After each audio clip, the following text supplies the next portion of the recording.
नमस्कार दर्शकों, मैं डॉक्टर हिया अग्रवाल नीलकंठ आईवीएफ जोधपुर से। आज हम बात करेंगे कि गर्भपात के कितने प्रकार होते हैं, क्या कारण हो सकते हैं और इनके क्या-क्या उपचार अवेलेबल हैं। तो गर्भपात उस महिला को या फिर उस चीज़ को कहा जाता है जो महिला गर्भ धारण करने के बाद 20 हफ्तों के अंदर अगर अपना बच्चा खो दे और नॉर्मल डिलीवरी ना हो तो उनको हम गर्भपात कहते हैं। गर्भपात 2 प्रकार के हो सकते हैं। जो कॉमनली होता है वो पहले 3 माह में गर्भपात कहा जाता है और एक गर्भपात होता है जो 3 माह के बाद मतलब 12 हफ्ते से 20 हफ्ते के बीच में होता है। इन दोनों के कारण अलग-अलग होते हैं, इस वजह से इनका अलग-अलग प्रकार बनाया गया है।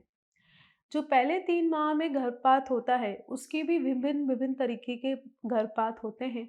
एक होता है थ्रेटेंड, उसका मतलब ये होता है कि थोड़ा गर्भधारण करने के बाद महिला को हल्की ब्लीडिंग हुई है, पर अल्ट्रासाउंड में बच्चे की धड़कन चल रही है। इसका उपचार दवाइयों और इंजेक्शन से किया जा सकता है।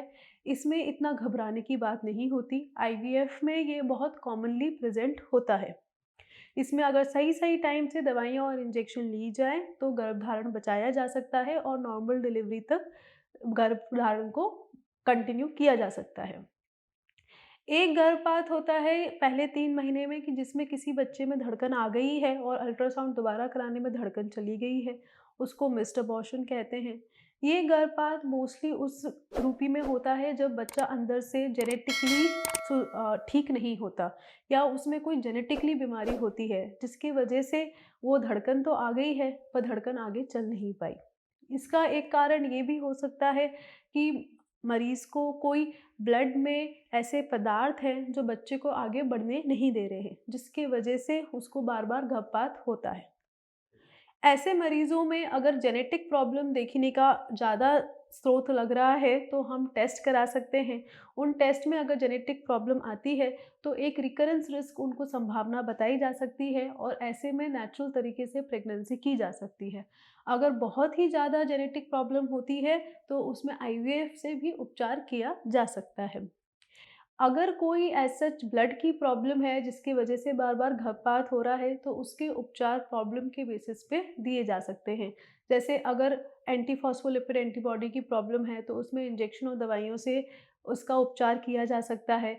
अगर कोई हीमोग्लोबिनोपैथी है, तो उसमें ब्लड ट्रांसफ्यूज़न से या फिर कुछ दवाइयों से उपचार किया जा सकता है। तीसरा गर्भपात होता है कि ब्लीडिंग शुरू हो गई और बच्चे की धड़कन चली गई, उसमें अपने आप ही गर्भधारण समाप्त हो जाता है। इसका कोई भी इलाज नहीं किया जा सकता। अगर ब्लीडिंग ज़्यादा हो रही है, तो नॉर्मली मेडिकली नहीं, हम इसको सर्जिकली ठीक करते हैं, जिसको आम भाषा में डीएनसी या सफाई कहा जाता है। एक होता है कि जो महिला अपने आप चाहती है कि मुझे गर्भपात कराना है, वो पहले 3 महीने में ही किया जाता है। उसमें कोई भी कारणवश अगर महिला अपना का धारण कंटिन्यू नहीं करना चाहती, तो वो डॉक्टर के पास जाती है, अपना कारण बताती है और अगर वो लीगली वैलिड होता है, तो उस वजह से उनको कुछ दवाइयाँ दी जाती हैं और उसको सफाई हो जाती है। दूसरे माह में गर्भपात के जो बेसिक कारण होते हैं, वो होते हैं कि यूट्रस में कोई अपनी जो विकास है उसका, वो सही से नहीं हुआ। उसके चक्कर में उसके आकार में परेशानियाँ हैं और बच्चा अंदर से ग्रो नहीं कर पा रहा। वो 3 महीने तक तो चल गया, चौथे 5वें महीने पे या तो उसकी धड़कन चली जाती है या फिर वो अबॉर्ट होके ब्लीडिंग हो जाती है। दूसरा कारण हो सकता है कि उसकी जो बच्चेदानी का मुँह है, वो पहले से ही इतना सख्त नहीं है कि वो 9 महीने तक बच्चे को रख सके।